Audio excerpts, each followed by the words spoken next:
Hello and welcome to the Classic Car Weekly podcast, the popular podcast sibling to the popular weekly title. I've already screwed up the introduction, but we'll plough on regardless, as it is another busy week here at Classic Car Weekly. And this week I'm joined by features editor Chris Hope. How are you, Chris? I'm not bad, thank you, Jesse. How are you?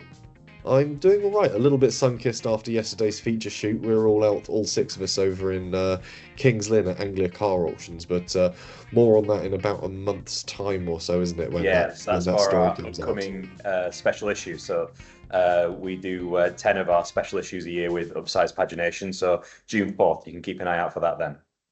Yeah, should be a very interesting one, as it's one of our favourite ones to put together because we get to all go on a big adventure together. But yeah, we had some glorious weather for it, and my face is feeling a little bit red for it. But there's been a lot of those recently where I've been out doing something for Classic Car Weekly and come home incredibly sunburnt. I don't know what it is, but possibly lining up to be one of those years. Anyway, we'll jump in as we usually do with an Hour Classics catch up, and well, it's been a sort of a busy time for both of our classics. Yeah.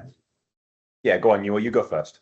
Well, I've mostly been working away in the workshop again, sort of getting the MG back together and the engine back together. Last night, I was overcoming some hurdles that British Leyland forgot to engineer out of the car when they put it into assembly.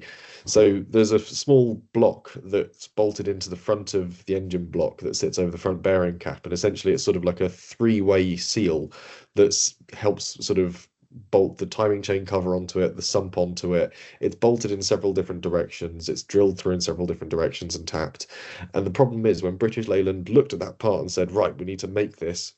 What are we going to make it out of? And they simply went and found the most fragile alloy possible. So as soon as you apply any force to tighten a bolt through it, it just strips all the threads straight out of it.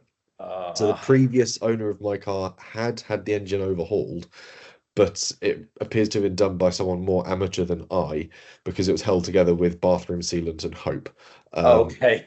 So I've been constantly finding a lot of stripped threads as I go to reassemble it all properly.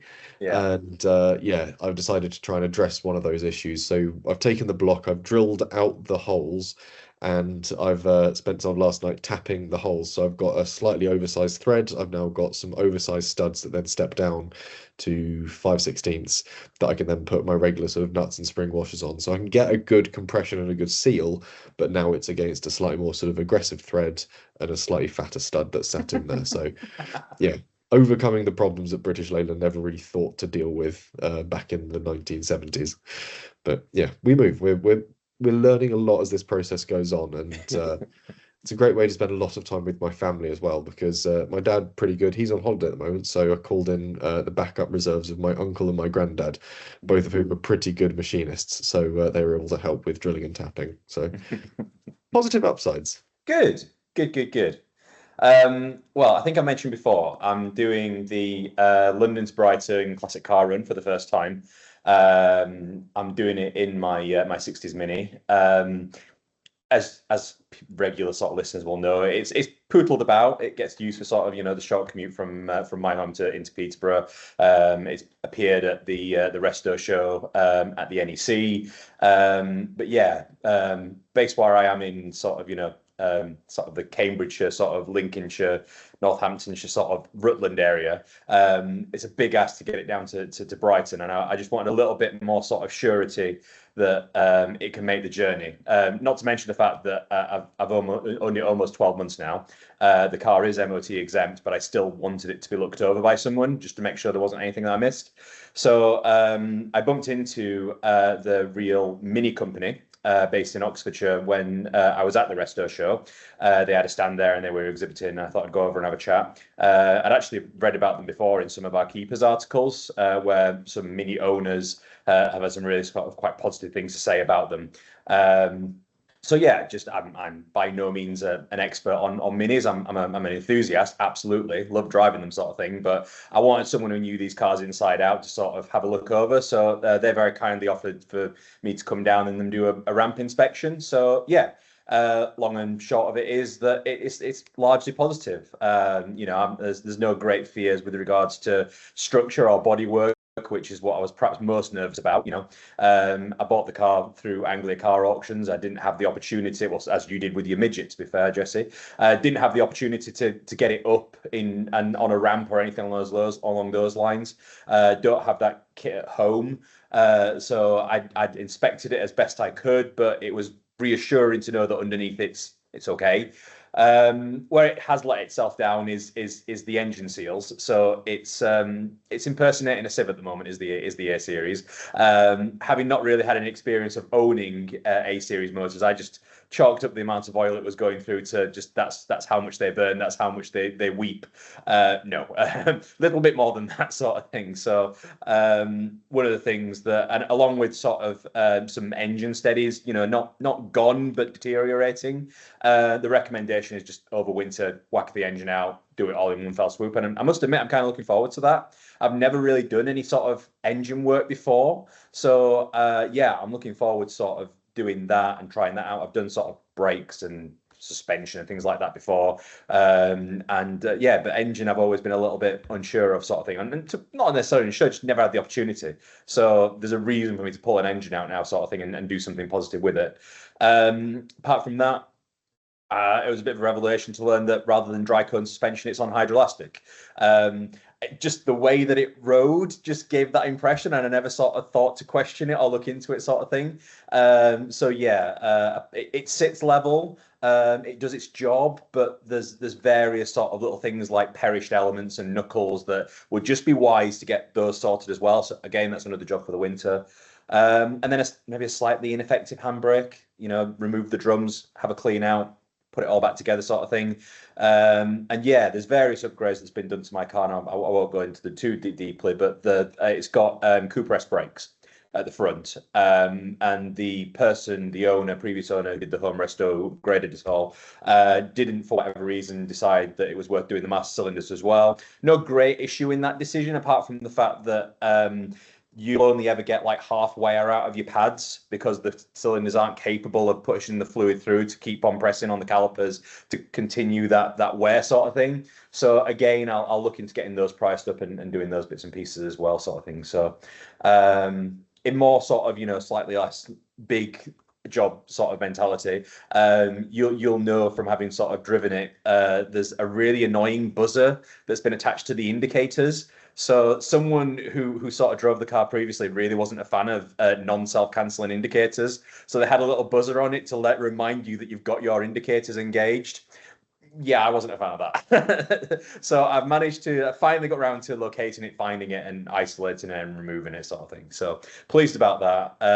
And yeah, the stalk as well, I was able to do a little bit of work with that. For whatever reason, well, I know the reason now, but when I sort of used the indicator stalking its upright to indicate left position, it wouldn't engage. You'd have to hold it in position. It would just like go back to sense sort of thing. And yeah, just by sort of, again, just experimenting and having a look and sort of pulling bits apart, found out that there was a little clip that had just sort of been compressed because you'd just sort of gone over beyond like the click. And then when we pressed it down, it just sort of compressed it and just needed straightening out with a set of pliers really.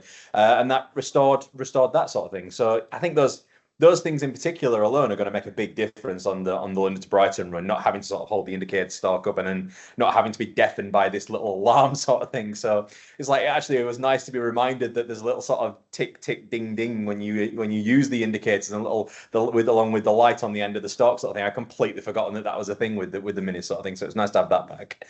And yeah, I'm hoping to get the speedo cable out and replaced. As things stand, I've not got an active speedometer, and I thought the odometer was ticking along. I don't know why. There's no reason it should, but it wasn't until I sort of paid attention and noticed the odometer wasn't ticking over either. So double sort of incentive to get that out replaced. But from my sort of quick glance online, there seems to be about 16 different speedo cables that it could possibly be, all different lengths. So I think probably the wisest thing is just to get it out, measure it, and then check the connections, and then I can sort of make sure when I book it that I'm getting the right one. Yeah, measure twice, buy once is very much the thing.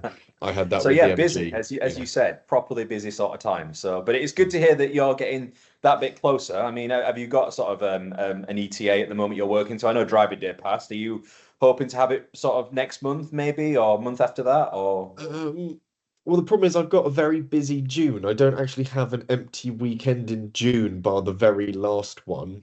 So my sort of plan is to try and have it done by the end of May, because Yeah, after that I sort of disappear on a long series of sort of holidays, weekends away, and all sorts. So at that point, my sort of time disappears, and the final hard deadline was to have it ready for my sister's wedding in the middle of July, yeah. and I'm working through a couple of weekends in July as it is as well. So yeah, time is now more and more of the essence, and Hmm. yeah, so gonna put some more time in this evening as well to finish off that ceiling block, get the timing chain back on. At that point, that'll be all of the underside and the front of the engine done. It's just a Yeah. clutch to go back on the back of it and the head to go back on. Then it's just a case of reinstalling it all. So we're not far off, which is good. It'll then be just sort of set up and tuning it all back up again as it's a completely rebuilt engine and Yeah. bedding it in. It sounds like a combination of wanting to make the most of your time with the engine out to do things properly, whilst also being really keen to sort of, get it back in and get it back on the road sort of thing. So it's a balancing act, really. Yeah, that was the thing when I sort of went to put the timing chain cover on the first time and sort of get it all nipped up, and then found the stripped hole in the ceiling block. I was like, "Oh, okay, take it off." And I was like, well, I've got it off. I'm ordering some parts. Might as well order a fresh cam timing gear, so that way I know that that's also nice and clean, because the one that was on it was showing a bit of wear, not Yeah. huge, but given the fact that I've gone to the effort of going new chain tension and new chain, I might as well make sure that I'm also running a really nice sort of gear in there as well. So yeah, sort of doing as much of the jobs as properly as possible while I've got the engine out and everything is fully accessible. So obviously new pistons and con rods. Did order the wrong size pistons to start with. Then I found that this engine was 20 thou over bore, so to sort of send back those pistons and go, can I have some that are a bit bigger? And then obviously fit those in, then make sure that all the gudgeon pins are floating properly. So there's been a lot of things that have been a case of learning on the job and sort of figuring out how to do it as properly as possible with, Yeah. again, parts availability for those engines is great, much like the A Yeah. series. So much of it is still in production. It's just a As I case of say, it's sort of almost getting too hold of good it. because Yeah. because there's so many different variants of parts and things like that. It's difficult to sometimes nail it down, sort of thing.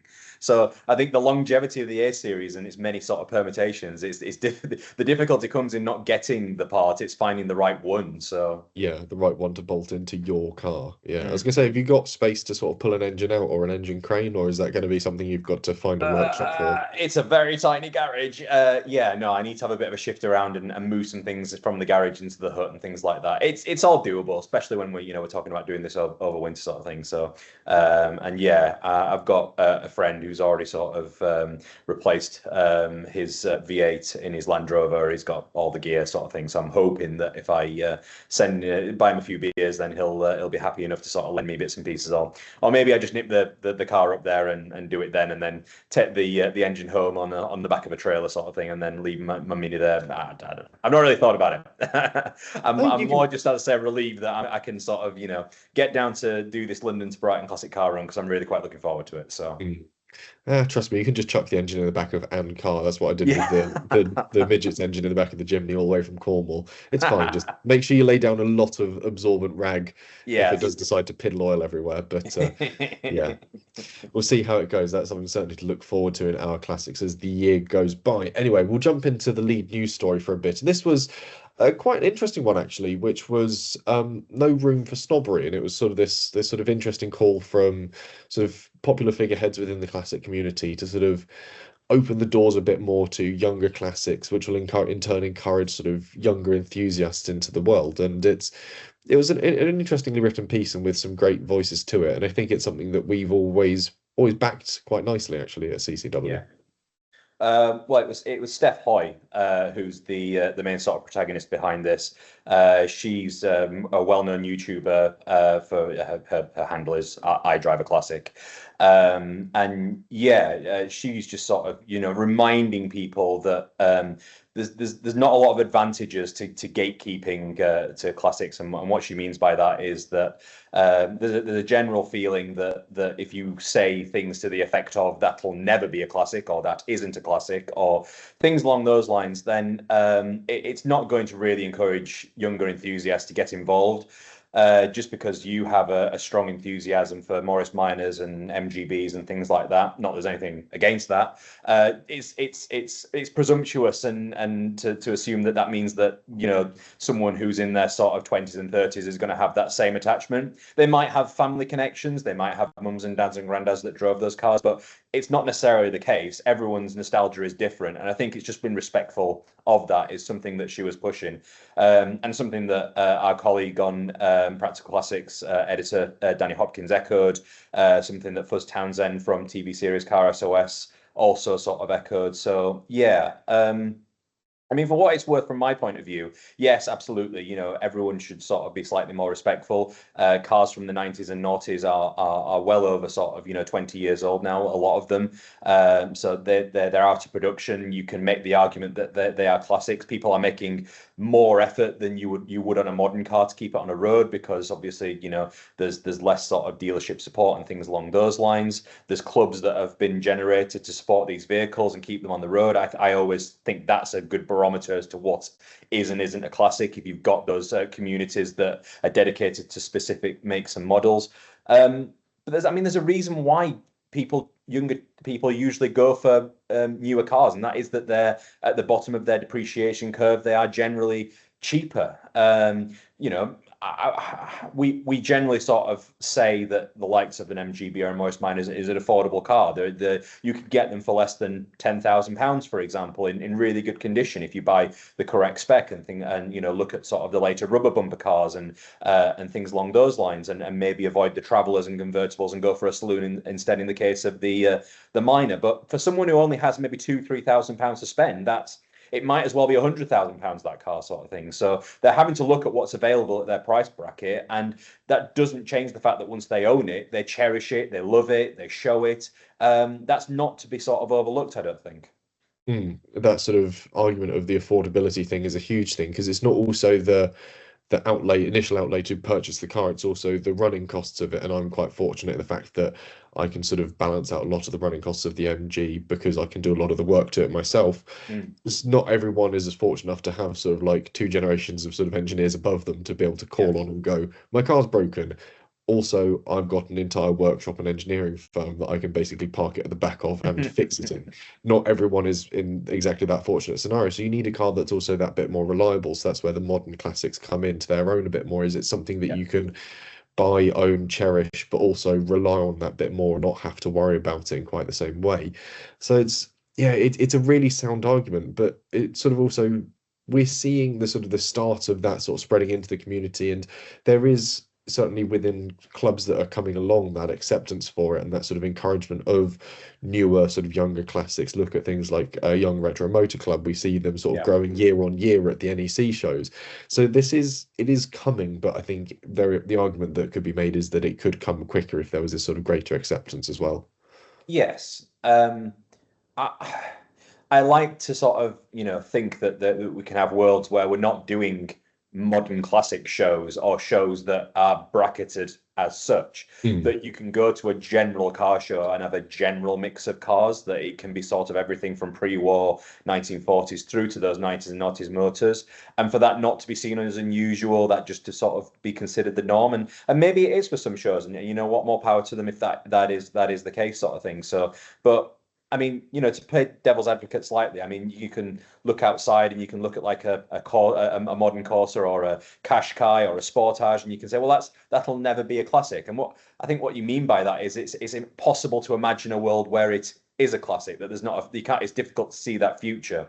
So I mean, yeah, if you remember sort of having sort of Triumph Stags on the road when you were in your prime, maybe it is quite alien to sort of have a car that you bought brand new that was to your mind is fairly sort of new, be a classic sort of thing. But I think it's just being respectful of those younger generations and appreciating that everyone's time comes, and you will depart this world eventually. It's nice to think that a classic car community will endure afterwards and continue afterwards, and these people, these youngsters who sort of have an interest in 90s and noughties cars are going to be the ones to carry the torch.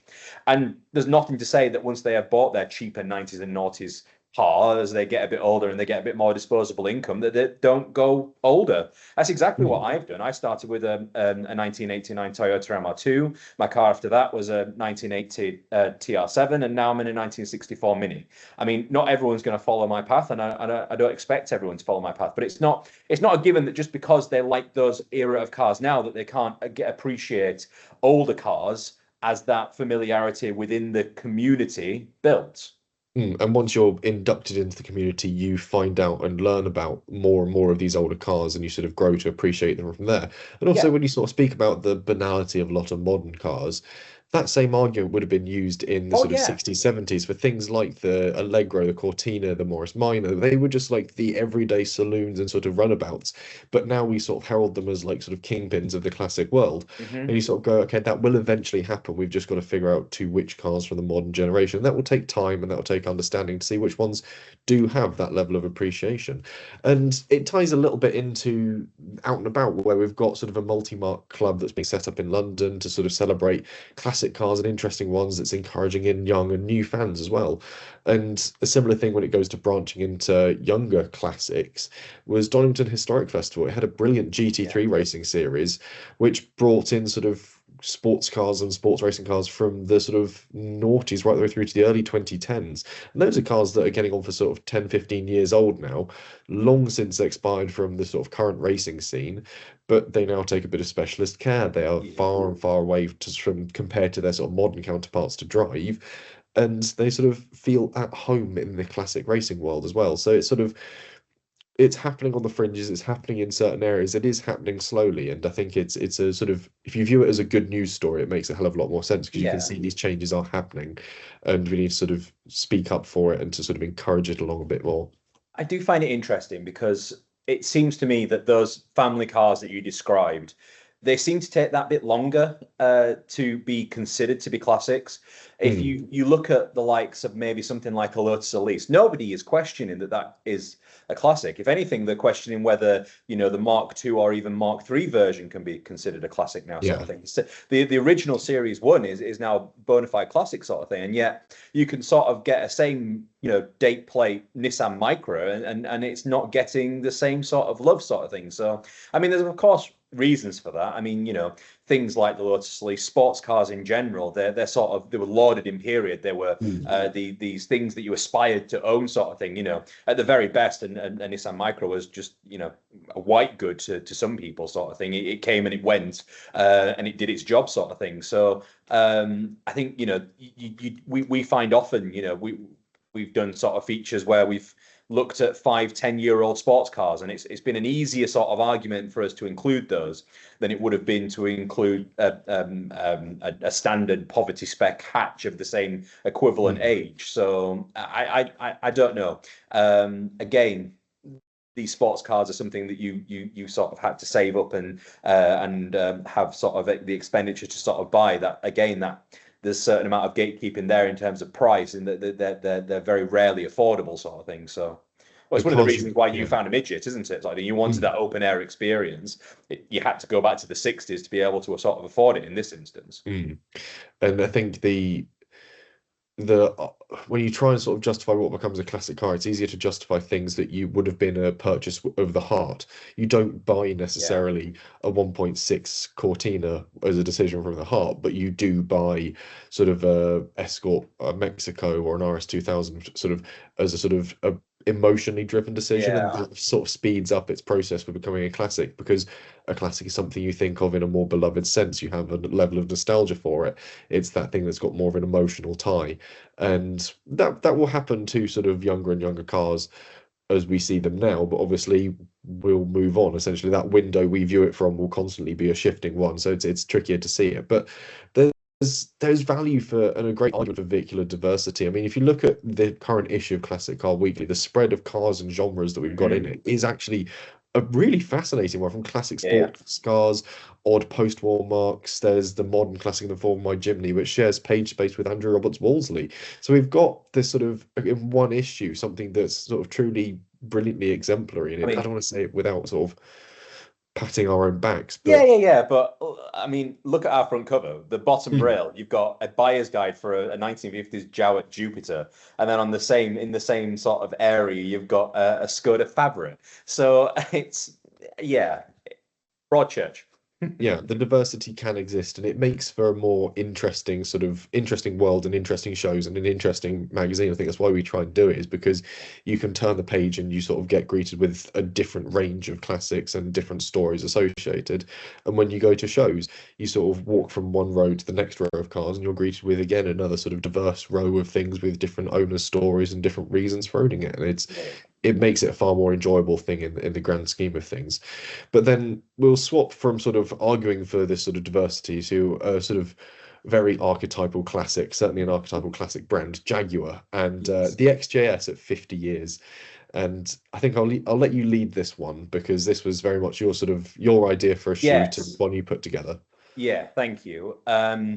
So had through sort of various sort of conversations I've had with Neil Campbell, who's the collections manager at the Jaguar Daimler Heritage Trust. We've sort of been wanting to do something to sort of commemorate the 50 years of the Jaguar XJ-S. It was released in September, but we jumped the gun slightly, sort of thing, by going in May, on the basis that we sort of worked out between us that it was when journalists got their first sort of look at the Jaguar XJ-S. I mean, it's a car that's been covered quite extensively already in the classic car press. So what I want to do something different. So we've gathered three cars that are quite exceptional from their collection. Some of which, I don't, as far as I'm aware, that they've never been sort of brought together in this grouping sort of thing. And I sort of use them to tell a story of just sort of how the XJS was just this car that went through a huge amount of evolution, and it's in evolving the way it did, enjoyed an incredibly long life, and also now has a really sort of interesting sort of community that's built up around it, with youngsters in particular now sort of gravitating towards them. So yeah, I mean the three cars that we managed to grab together. The oldest was an XJS Cabriolet. It's really interesting because it was actually the personal car of Diana, Princess of Wales. It was used to ferry her then two young children, Harry and William, to school. So yeah, it's had various sort of modifications as well that sort of Diana insisted upon. Has this fantastic sort of tweed interior that lines the seats, and yeah, for those that don't know the Cabriolet, it has sort of these panels that lift out of the top, and then you can drop back for the rear seats. So that you've got this fabric that goes back, sort of thing, so you can have like this let fresh air in. But obviously there was like security concerns about doing that, so they sealed the hard top so that basically there was never any fear of a traffic light, sort of, some goon sort of like putting a knife through the top of it and lifting the kids out the back of it, sort of thing. So and yeah, the other car that we've got, one of the other cars that we got was a car that was used as a prototype mule. So this is an XJS that's been fitted with both four-wheel drive and twin turbos. It sort of dates back to this time when the Jaguar was exploring a more sort of full-on sports car as the replacement, as to join its range. The XJS was never sort of intended as a like-for-like replacement of the E-Type. As you look at the Series 3 E-Type versus the Series 1 E-Type, it sort of made this transition from sports car to Grand Tourer, and the XJS continued that. It still had very much the performance underpinnings of a sports car, but it allied that to comfort and refinement that you would expect from sort of a Grand Tourer. So what they wanted to do was have a more out and out sports car. It's what would have been the F-Type of the 90s, but that car never came to sort of fruition. It wasn't until sort of the late noughties that was realized after the XK8 and that era of cars. So yeah, they were experimenting with this car that could have been sort of more sporty. And yeah, I mean, we both drove it and we were both pretty much in awe of it, weren't we, sort of thing. So Yeah. yeah, it just incredible sort of overtaking ability when the turbos kick in, wasn't it, really? Yeah, it was one of those cars that sort of feels like a very sure-footed XJS for most of the time, and then you feel a certain point where it starts to generate a significant amount of boost and a hell of a lot of power that sort of Hmm. comes with it, and all of a sudden you sort of notice the rate at which the speedometer and needle is moving across the dial, and you go, "Oh, that's a very unique feeling." Let's try and phrase this in a way that's not going to get me in a lot of trouble. No, no. But yeah, it's a car that genuinely sort of has a it's very two-faced in that regard. You can drive it entirely off boost, and it feels like an XJS. It feels like a very sort of luxurious sort of grand touring car. And then as soon as you absolutely clog it, it puts all of that sort of four-wheel drive system to good use because it finds the grip and it just sits down and goes. Yes. And yeah, it sort of resists And understeer quite nicely as well. It's really well set up. as you sort of said, and as we sort of agreed on the day, that there's nothing, absolutely nothing wrong with the V12 Cabriolet. It Mm, absolutely was a wonderful car to sort of float around in. But yeah, you felt its full length when you were trying to make tight turns and things like mm. that. So it just didn't have that lithe sort of nimble sort of character of this prototype car sort of thing. And then straddling sort of the gap in between was the final car on the day, which was the very last convertible XJS built. So this is also a six-cylinder car, like the prototype, rather than the V12. It's fitted with an automatic gearbox, but I was really impressed by how clever and sophisticated that gearbox was. It had a sports mode that just sort of really sort of made it really easy to access that acceleration and that immediacy that was perhaps sort of missing from sort of the V12, which sort of seemed to want to do things at its own pace. You know, no matter how much you sort of throttled the throttle, tried to get it to kick down, it was always slightly reluctant. Gave you tons of torque, gave you everything you needed, but gave it very much on its own terms. The convertible sort of straddles that gap very sort of impressively, and yeah, it's you can sort of look at this final convertible and just sort of see it as the culmination of thousands of little detail changes sort of thing that have been as the result of these clinics that Jaguar sort of made the effort to sort of put on during sort of the late 80s and into the 90s. Obviously, during this period, Ford became Jaguar's new owner. And I think just the plans to sort of really nail down what customers wanted from an XJS, they were able to make thousands of these little changes, sort of thing. Taking the decision to, when they did arrive at a full-on convertible, to within a couple of years of introducing that as a two-seater, decide that actually we're going to make it into a plus two because that's where the demand is, that's where what people want, sort of thing. Obviously, a lot of these cars went to America as well, so having more space was obviously a great appeal there, sort of thing. So yeah, no, it was really interesting to have these three cars side by side, to drive them, one after the other and swap and change around, sort of thing. So, and what it really did show is that it's one of those cars where you can sort of see that there is perhaps a very compelling argument to have two of the same. So you could have perhaps sort of an XJS sort of V12 sort of coupe, and then a six-cylinder convertible, and they would each be used for different things, and they would each be used when you're in a different mood, and they would be able to sort of do different things along those lines. So that I found really, really interesting. So yeah. It was sort of a brilliant piece of foresight from Jaguar to sort of go, well, what if we made sort of the XJS and you could have one as that luxury Grand Tourer and you could have one that is the out and out sports car. And you look at sort of what other marques did further down the line. You look at the way that Mercedes sold the SL, for example. You could have the 65 AMG Black Series with sort of 1,200 pound-foot of torque, and I think they're north of 600 horsepower from the sort of turbocharged V12. Or you could have one with quite a comfortable V8 in it and use that for sort of touring around with the roof off. So you were able to, it laid the original sort of groundwork and thinking for sort of one car that could be very Jekyll and Hyde across its entire range.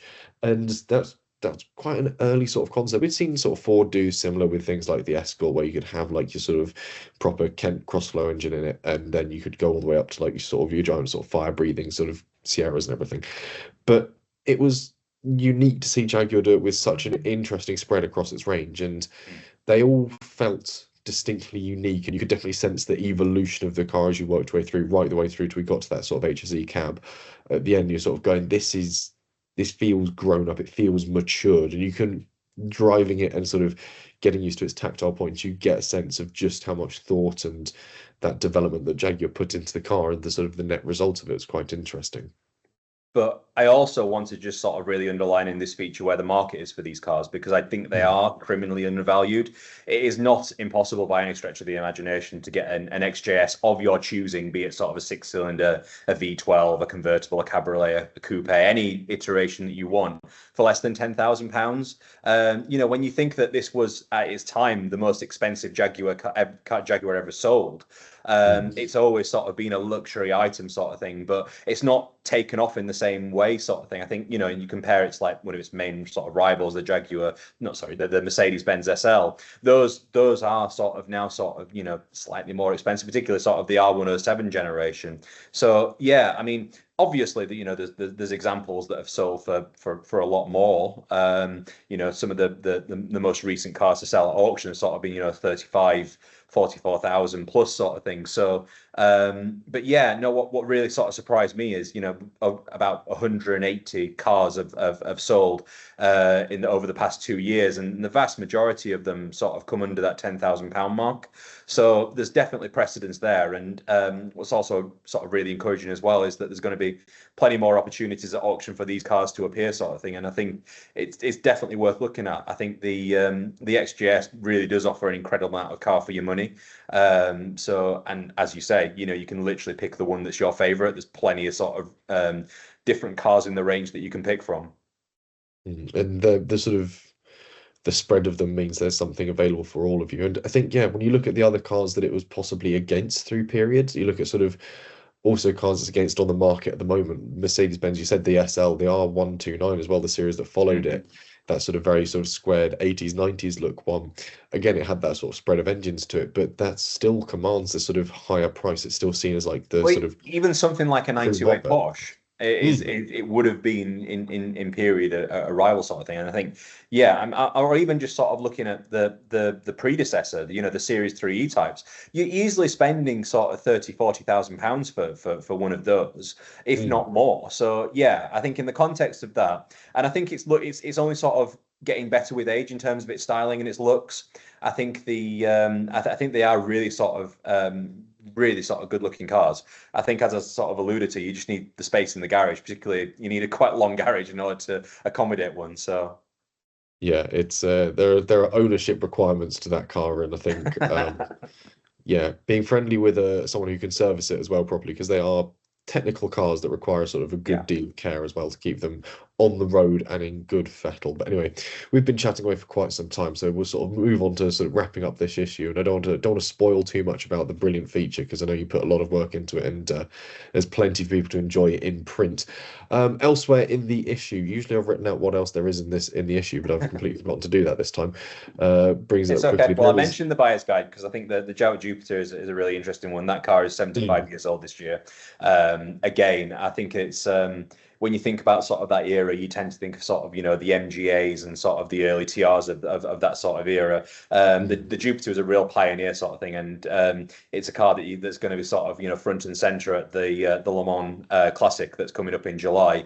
So yeah, I think now's a really good time to sort of look into those. And yeah, a really nice story of the Skoda Favorit as well. So we regularly run next generation diaries where we look at younger enthusiasts and what they're buying. It's a really interesting car and a really interesting story how the young lad sort of found his Skoda. Yeah, I think that's the main things. And obviously, the way we were obviously remains and another excellent one from the late 50s. So this is Farringdon Marketplace in Oxfordshire. Have fun sort of doing some car spotting there sort of thing. And yeah, as usual, if we've got anything wrong, I'm sure that you'll let us know. yes, yeah, letters pages always packed with sort of little bits that we've often missed or not been able to include. Elsewhere, news section, obviously, there's a little report from the Donington Historic Festival, which saw a brilliant turnout this year, up 13, 14% on attendance. So they'd sort of done a lot of work overhauling the event and really sort of pumping up the sort of preamble to it, and saw some great results and some great action on track. And also there are sort of tributes paid to the late Jochen Mass as well, the Formula One and Le Mans winner. So plenty to join this week's issue, and of course we'll be back with an issue next week with the Mini Cooper going ahead to the Peugeot 205, and meanwhile in our fleet, Richard McCann's Aston Martin gets retrimmed, and on the other end of the scale, Richard Gunn's Panda gets some rust remedied, I think, or he says about some bits of rust being remedied. He's made a start. Bless him. There's a lot to do on that poor Panda. Yeah, it starts to work on it. Whether it depends how long it will take to finish it, but otherwise, plenty to look forward to and plenty for us to keep working away, making sure we've got it on page ready for sale on Wednesday next week. Otherwise, Chris, thank you very much for joining me today. Thanks for your time, Jesse. And like I said, we'll be back with another edition of the Classic Car Weekly podcast and another issue next week.